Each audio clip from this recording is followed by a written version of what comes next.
Monday mornings with Matt and Kevin.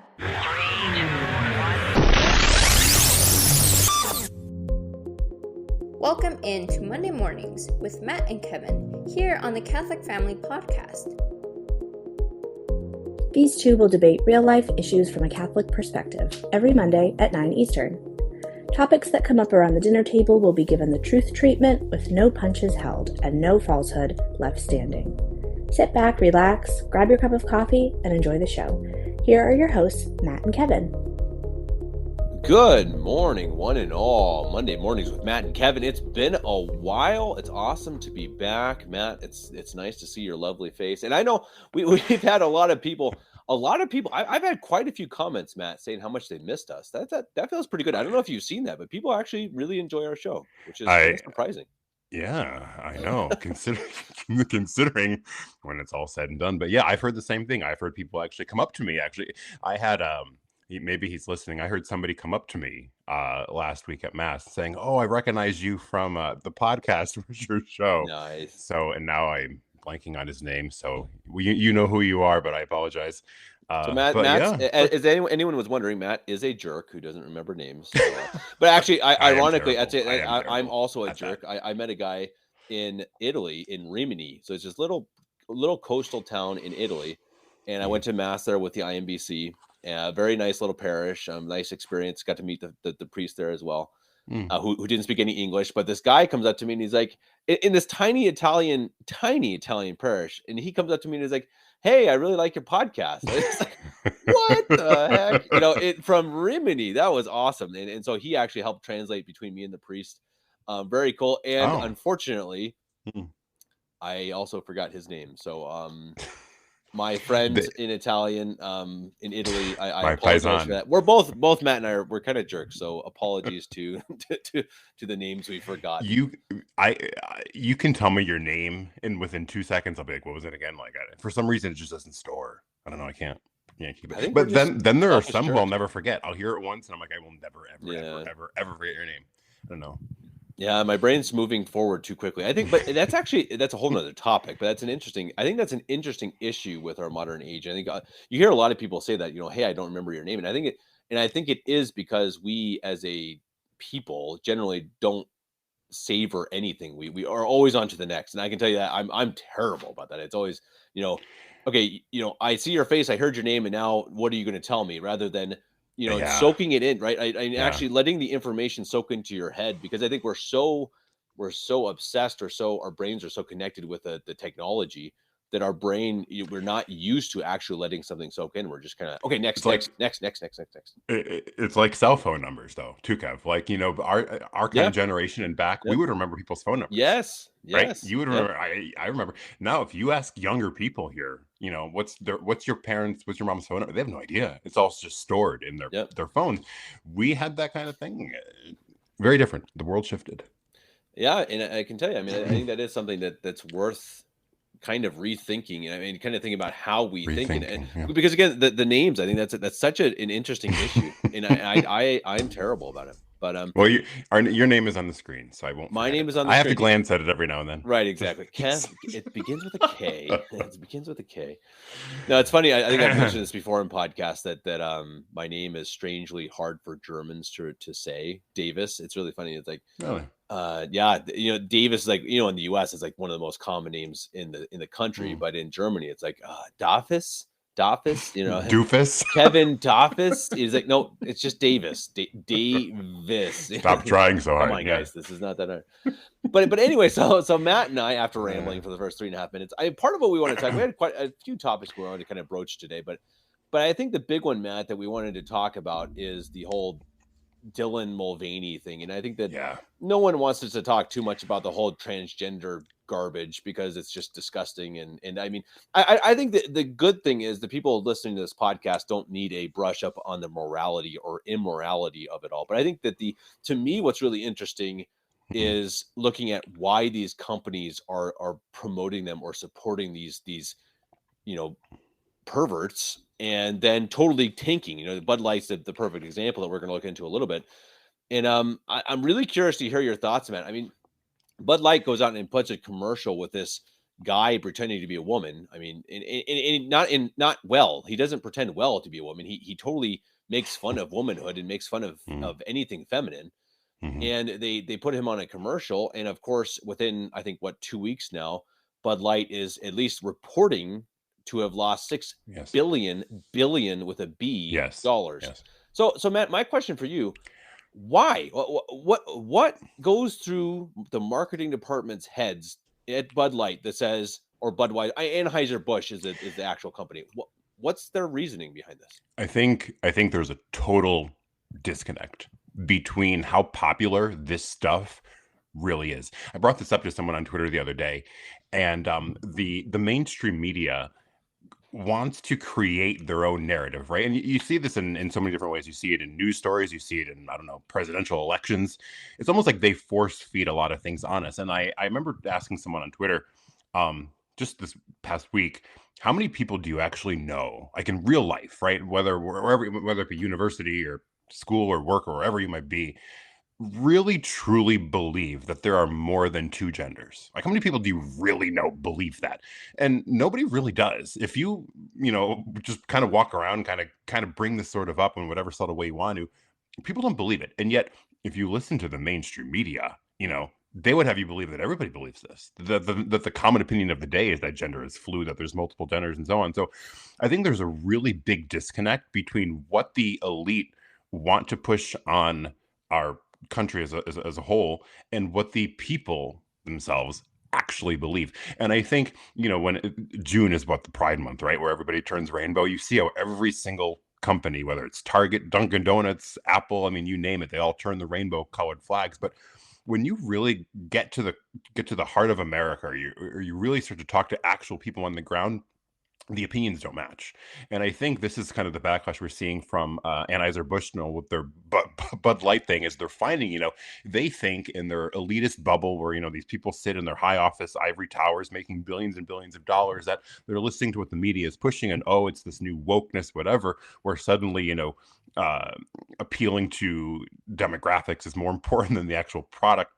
And all of a sudden they find, like, well, hey, we're being told that this is the new opinion, this is the common stance, this is the common, belief among the American people. But they find when they put it into practice that it's really not as popular as they thought. Take gay marriage, for example, too. I know it's some reason or another tends to kind of focus on this point, but how many times do people try to tell you that, well, gay marriage, but when it was put to vote, a lot of times it was rejected a lot.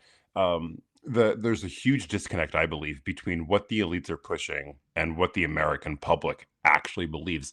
I think America, and I've, kind of to stay away out of politics, but I think America is a lot more conservative than people kind of realize. I think that America, I hate using those terms, but I think that there's really, these common opinions are really not that unpopular. Say that unborn life begins at conception, that marriage is between a man and a woman. I refuse to accept these are not so-called popular beliefs. And I think, these powers that be, they really try to shift the talking points, really try to push the narrative, and they find out that it really doesn't always succeed, especially when their base might be geared towards a specific demographic. One more quick point that I thought of, it's like when Beto O'Rourke said that he was going to come and take all of your guns, and he said that to Texans. Like, it doesn't work that way. Know your base, bro. Know your base. Yes. Right. So, I mean, they're stuck in their own elitist bubble, I think, and they don't get how popular a lot of this stuff is really among everyday people. Well, and I think it's just incredible, because I think you're right. I think they're just that dumb. I mean, I mean, because again, these ideologies and everything, a lot of this has just been brainwashed into society, and that's a tragedy, and it's horrible, and it shows you the issues with our media, with our education, etc. But I mean, look at these companies. This is a multi-billion dollar company. I mean, billions. And this is a company that obviously has some of the best in the world at sitting down and saying, how can we make more money? That's it. Right. That's all they do. They don't sit there and say, but they shouldn't, at least. They normally, I should say, they don't sit there and think, what's the best way to look like we're supporting something ideological? They just say, hey, how do we make more money? And so how on earth do they come away from, Right. what's going on right now and say, yep, this is the popular thing? And obviously, as you say, they obviously do, because these are the things that continue to happen. It's happened with Disney as well. Disney, Yeah. many in Hollywood in general, they make these movies that are just woke garbage, and they tank. They read the pulse wrong. For sure. They totally read the pulse wrong. And I was reading the Anheuser-Busch CEO, whatever he is. He made an official statement here, and I think that I do believe that a lot of people are content with it. I should say that they're okay as long as live and let live. I think that's a very common philosophy here in America. But I know, but they're realizing that these people kind of went from live and let live to you must believe this, right? I don't think that there might be, so much of Americans that are opposed to all these things as much as they just don't want to see it in their own homes, or they just don't want to force it on their throats. And I think this is really, there's that shift, because you probably remember as well as I do, the real, what would you call it? The slippery slope of gay marriage, right? It really started, they didn't even want marriage. They wanted a civil union simply recognized so they can do their hospital visits or whatever they tell us. Matt, And Obama was against they all were. marriage. So was Hillary. Obama, come on. Right. I mean, this was right. this was not that long ago. One of the most liberal presidents of all time was when against Hillary, gay it's marriage. on video, when Hillary was running for the U.S. Senate, she said on whatever news network it was that marriage is between a man and a woman. And as New York senator, she will fight for the rights of DOMA was the Defense of Marriage Act at the time. She will fight to work for DOMA. The marriage is between a man and a woman. These people are cowering out of fear, I think, because we really don't like to push back, right? You're going to be labeled all these sorts of names. You're going to be labeled intolerant, hateful. You name the litany of insults. Our Lord warned us of that. Remember, he said, I don't know which account of the gospel it's in, but he said, people are going to laugh at you, mock you, say you are hateful on account of my name. Rejoice when that day comes and dance for joy. Well, we better start dancing, because we are just letting them walk over us and all of these things. So I'm glad that there is this pushback over this. I'm glad that people are actually deciding to pull money out, because we have been far too complacent for so many years now, where we have we gave them an inch and they took 20 feet. And we haven't done anything about it. And I think, there's that, how do you reconcile, I want to be charitable, I want to be, humble, but also not willing to compromise. And I think if you look at throughout the course of history, people were willing to fight for their beliefs. Look at the Crusades, look at, what happened in Mexico with the Aztecs and all of that. People were willing to fight and to stand up for what they believed in, not this fear, oh, I might get canceled. Very real in this day. Well, and not even just that. I'm going to take it even a step farther, because it's not even just about getting canceled. I think we are even more pathetic. And I mean, this is going to sound harsh, but it's true. We are so pathetic that we won't put our money where our mouth is, not just because we're afraid of losing our jobs or losing our livelihoods or losing our freedoms, simply because we're afraid of losing our convenience. We're afraid to boycott. We're afraid to stand up for something that is right or against something that is wrong, simply because we are lazy, globalistic consumerists who have to have everything we want now. And it's just true. Anyone sitting there listening, think about it right now. I mean, really, and I've talked about this so many times on different shows, and I've gotten, some people agree, a lot of people don't. The whole idea of globalism and consumerism. Why do we buy what we buy? And the fact that anyone, and I mean anyone, still has Netflix or Amazon or Disney or drinks Bud Light or I mean, as you said, they all do this rainbow flag thing. Now, I understand this is going to be really hard to boycott all of them, but you know what? Okay, maybe we need a hard life. Maybe virtue comes through struggle. Virtue in a happier life and a more satisfied life comes through struggle. Now, am I ready to just start doing that? I'm not sure either. Now, I'm also a lazy, pathetic consumerist. I mean, I'm not saying I'm not. I'm not saying I'm not. But I mean, but I think that kind of stuff is worth looking into. It's really worth sitting down and thinking about, because we've fallen so far down that trap of globalism and consumerism. And, well, where else would I go? What else would I buy? What other movies would I watch? What other beer would I drink? And it's like, well, I mean, do we have no options? Come on. Yeah. I mean, actually, this is kind of a little bit off topic, but there was a recent article that I saw come out that Generation Z, so I believe that is born in 2012-ish and Post, I think, or something like that. They're returning to the old flip phones, and that's becoming popular with that demographic because they don't like, having all of this on their smartphone. Well, And it's weird because you think about that, and they're young still, right? So they're not really self-sufficient. They're kind of, I think they're using it to like say, when they're like, when I go out with my friends, I don't want to, maybe also browse Instagram. I just want to be in the moment, whatever. Okay. But I think that they might realize, as they get older and they need to start scheduling maybe appointments, or they need to schedule flights, or they need to, catch a train, or whatever they might have to do. Our world operates with these things, and that's what makes it so hard. Is like you say, okay, I'm going to get rid of it. All right, cool. But then you realize you can't function in a lot of different ways. There's this trickle down effect, and one example that I have of it really quickly was cash. I don't know about you, but I really don't carry cash on me at all. I use my phone for a lot of.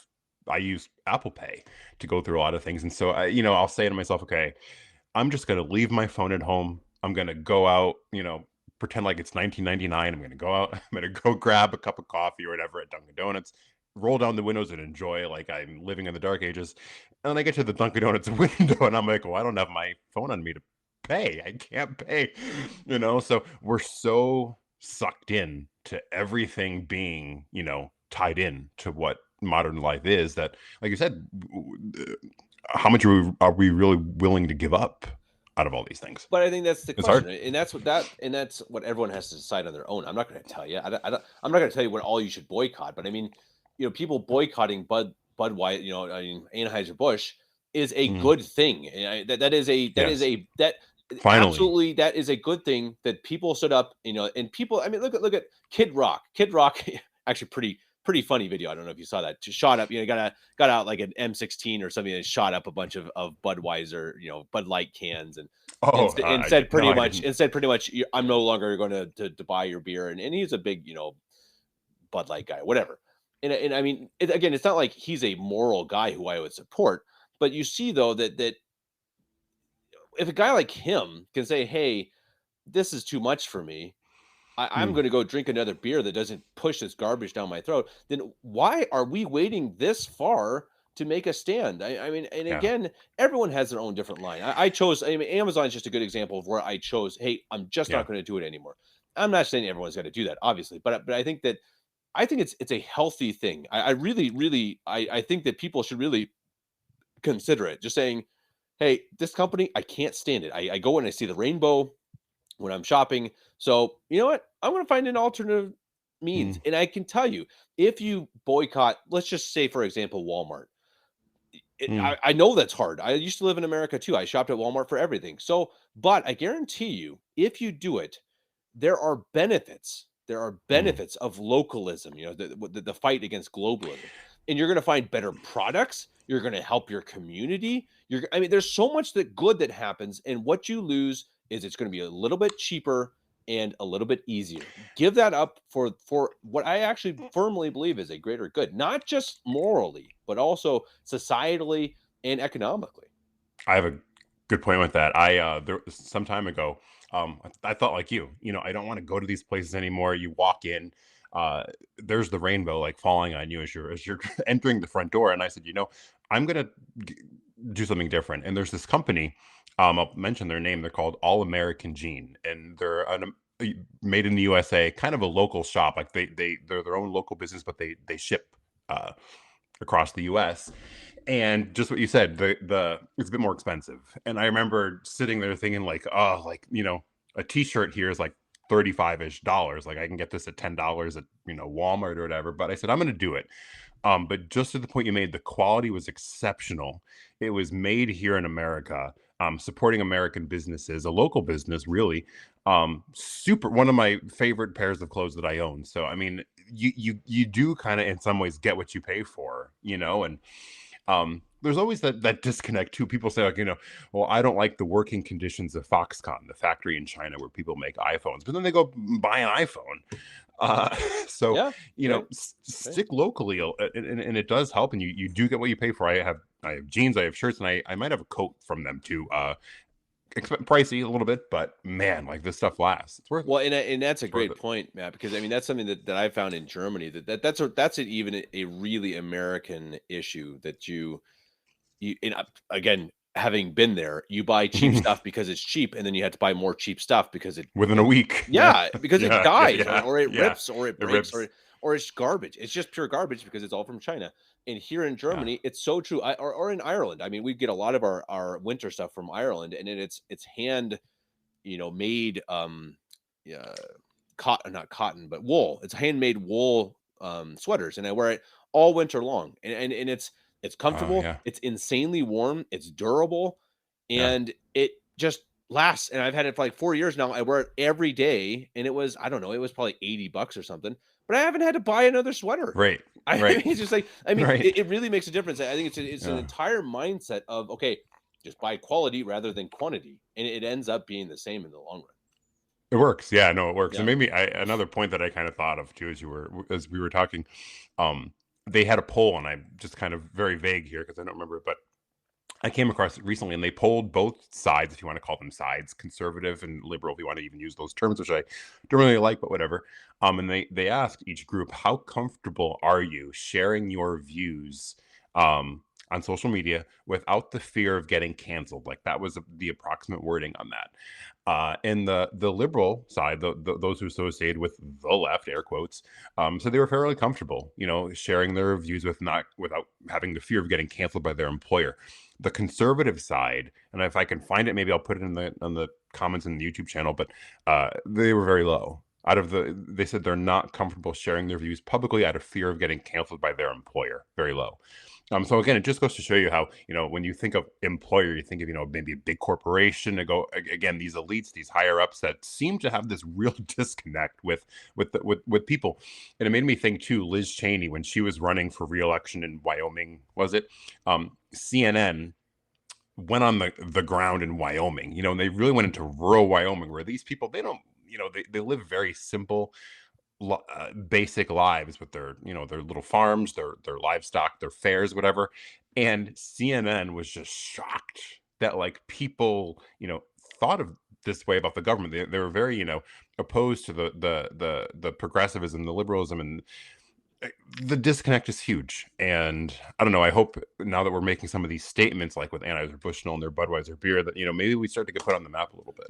Well, and I think this is something I really noticed. Switching topics a little bit, I saw the other day, and I wish I had saved. It was somewhere on Twitter. I wish I had saved who published it, but it was a blue check mark, pretty normal, something like the Daily Caller. It wasn't Daily. Yeah, that's true.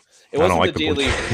I know, I'm with you. It wasn't the Daily Wire, but it was like the Daily Caller. Some pretty typical, leftish, left center or whatever. And I should have saved it, so I don't have the stats. Sorry, everybody. But it was something like 20 years ago, the amount of people who identified, quote unquote, as LGBTQ was 5%, something like that. And now it's 20%. Oh, yes. They said it's 20%. That is absolute total garbage. There is no way, Matt, right. I mean, come on. There is no way. No. Do you realize how many? 20%? 20%. Are you serious right now? You're saying millions and millions and millions of people are LGBT crap? No possible way. And this is how they shift, this is how they shift knowledge. They just say things that aren't true, and they've been doing this for 100 years. Look at our history books. Look at how they teach science these days. Look at all these different things that are just made up. They just make stuff up, and you know what? Nobody calls them out on it. So we did a poll, and the poll says 20%, we did a study. 20%. Yeah, a study says that 20% of Americans are now gay. No.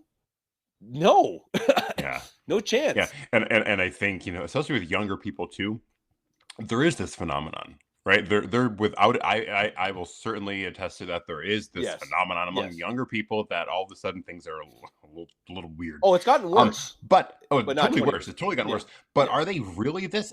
Absolutely not.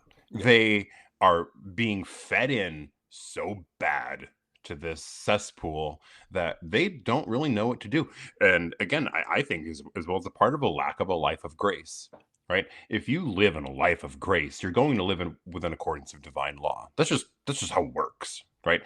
But the sooner you remove these things, the sooner you remove sacraments and truth or whatever, you live in this chaotic sphere, which is Satanism, really, right? There's no natural order, there's no natural law, there's no divine law, there's no rule of life that comes from God himself. Well, as Aleister Crowley said, do as thou wilt. Yes. Creepy. Right. Yeah. Very. Yeah.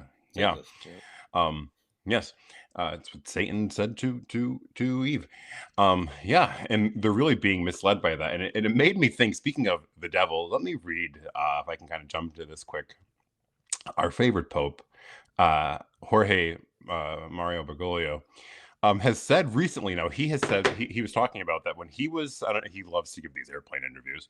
He was kind of saying that when he was Archbishop of Buenos Aires, that he was very frequently would call in exorcists.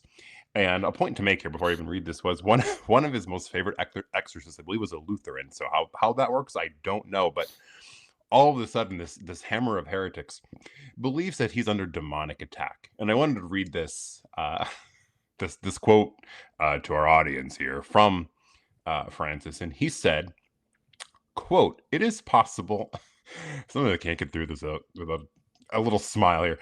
"It is possible that I get on the devil's nerves often because I try to follow the Lord and do what the gospel says, and that annoys the devil. And at the same time, he is certainly happy when I commit some sin. He seeks man's failure, but he has no chance if there is prayer. Yes, it is true. Saint Paul VI," he's talking about obviously, our most famous Vatican II Pope, said that the devil can also enter the temple of God to sow discord and turn one against another. Divisions and attacks are always the work of the devil. He always tries to institute them himself to corrupt the heart and the mind of man. The only salvation is to follow the path indicated by Christ." So that's the end of the quote there. So in his wisdom here, he's telling us division is always the work of the devil. And it makes me think, right, how is that true at all? Christ himself said, "I came to bring the sword." Christ is the divider, right? I mean, he is the absolute truth, the discord between good and evil. Division in a lot of ways is of God. I mean, this is totally inverse here. And then, he's very good, as we've talked about before, curtailing his messages to his audience. The only salvation is to follow the path indicated by Christ. He would never tell that to his friend, Buddha or whatever. But he thinks that he's under the attack demonically by Satan. And I've always wondered, and I never really brought this up, but do you think, Benedict XVI was very intelligent. Do you think that men like him realized that there's this disconnect here between pre and post conciliar theology? Do you think they realized that, maybe these ordinations are not valid? Do you think they convinced themselves? Or I've thought of it. Any I think thoughts? Bergoglio, I think they're, Ratzinger and Bergoglio, I think, are very different. But I think Bergoglio fully signs on. And there was a great segment in our live podcast that Louis Verrecchio did that unfortunately didn't make it, but it's on the channel. It's really good. And he talked about how, if you look at it, Bergoglio has the most, he is the most honest and well-meaning of all the post-Vatican II popes, supposed popes, because he most adheres to what Vatican II actually taught. And that's a really interesting thing that I think Bergoglio fully accepts what Vatican II is and what it created, and that is a brand new religion, and that is a religion that fully supports, ecumenism and the idea that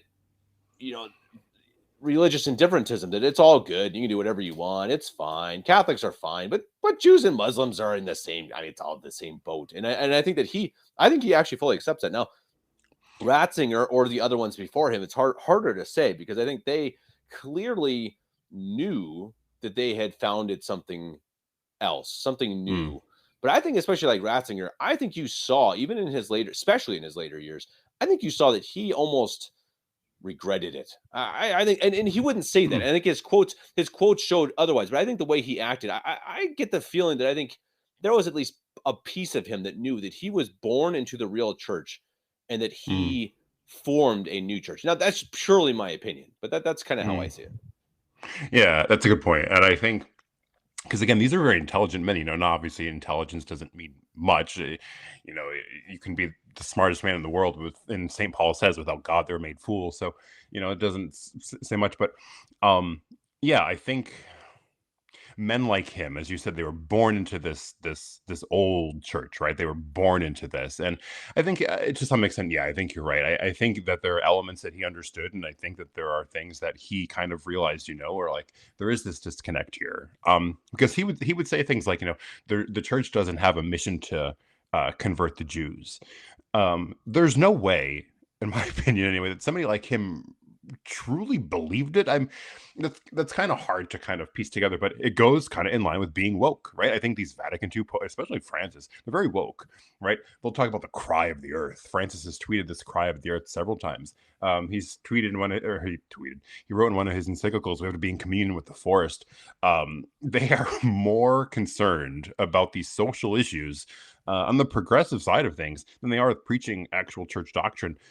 Is he afraid of popularity? I don't really know, but it is a kind of a wokenism, especially in the canonization of their new saints. Yeah, that's so true. But I think Bergoglio is different. I think he's a whole new breed. He is actually a fruit of Vatican II, while the other anti-popes were part of it. They helped to build Vatican II. They were in it. They were still kind of a bridge from the old church into the new, in a way, if you know what I mean. John Paul obviously II, I think, was really, yes. John Paul II, but I think Ratzinger, I think even Paul VI to an extent. I mean, he was maybe a bit more extreme, but I think that they had a better understanding of what the actual true Catholic Church was, and so they for whatever reason, I don't know. I can't judge why they did it. Nobody can. We can say what they did and that it was wrong and it's a new church. But I think that I don't know. I just think that they were an older breed. They had a better idea of what it was, and maybe they didn't like it, or maybe they thought the Catholic Church is too harsh, or the Jews are, the Catholic Church is anti-Semitic, and I think some of them just did. I think whatever reason, they actually believed that stuff. Now, Bergoglio, I think he's just a pagan. I think he's just straight up pagan, ecumenical, or false ecumenism, just purely, as you say, woke, totally. And I think he is a new breed, and I think. True. After him, that's all you're going to see. I think it's going to be so extreme. I think they're going to found a new religion. That's. I'm just going to ask you this. He's had some health scares recently, right? I think there's a report that he recently, in his latest hospitalization, that he actually was unconscious at some points. He's had a few close calls, so it brings to mind the conclave, right? And there are different opinions on this. Where do you think it's going to go? As there is every conclave. But you kind of shared your thoughts there. Do you think that they would put somebody forth, like maybe a Sarah or a Burke, who kind of is more, a little bit to the right of things? Or do you think they're going to go full Roche here, saying that the Latin Mass is I don't know, everything wrong with the church? You kind of lean towards they would go more Roche than a Sarah. I hope so. If they continue, I mean, look at, I think what 2/3 of the cardinals are appointed by the supposed cardinals are appointed by Bergoglio. So you have to imagine they have the spirit of Bergoglioism, not the spirit of Benedict XVI, which I think means it's how on earth are you going to elect a quote unquote conservative pope? I just don't see it. So I think it's gonna be Taglia or Gregory or Roche or some one of these guys he's gonna be Francis II. And I might even choose that name. Wouldn't shock me. Totally. or John Paul III. I mean, something like that. I mean, I could totally say it. And I think John Paul III. Totally. I mean, I think it could definitely happen. And I think that if they do, I really see. I hope my real hope, as I said, is that they say we are no longer the Catholic Church. We are the Church of the world. And I mean, Bergoglio does everything but say it. I mean, he practically says it. He just doesn't officially do it. But if one of these guys comes out and officially says, you know what, we no longer even take the name of Catholic. We are just the Church of the world, the universal church, whatever they want to call it. I think they could. I really think they could happen, because I think that's the only way, as you and I both know, I don't know any other way that the SSPX and the FSSP and all these other ilk are officially going to say, okay, that's it. Because as we've seen, Rome can do anything and there'll just be an excuse made from it. And I think that's the one way. If they officially say we are no longer the Catholic Church, I think that's Yeah, I do kind of lean towards that myself, especially because I think, they realized that implementing their own new religion here was not always well received with some groups, and I think that's where Benedict's Summum Pontificum came in, right? They tried to kind of pull in the Lefebvrists a little bit. It didn't really work. So now I think they're full blown, which I think Francis and is realizing, like, okay, we tried to cater to you. Benedict did try. He reached out. He kind of levied the restrictions of the mass, of the Latin mass, but it didn't really accomplish what they wanted to. It didn't really bring in anybody. It kind of, if anything, left a sour taste in a lot of people's mouths. So I think they're kind of like, okay, this is it. And Francis, it's funny because your inclination here, and mine as well, is that he's really just, some goofy guy who's really just spitting out, nonsense. But I think he's actually very clever, and I think he's actually very well aware of what he's doing, and he's a very good politician. And he sees that he's now cornering them here. Either, they have to accept his authority or, choose whether they want the mass or the Pope. That's kind of the corner he pushed them in. I think he's playing it very well. And with that is all from us for today, Monday Mornings with Matt and Kevin here on the Catholic Family Podcast. Have a blessed week, everyone. Thank you for listening. Tune in every Monday at 9 Eastern for a brand new episode. Make the world Catholic again.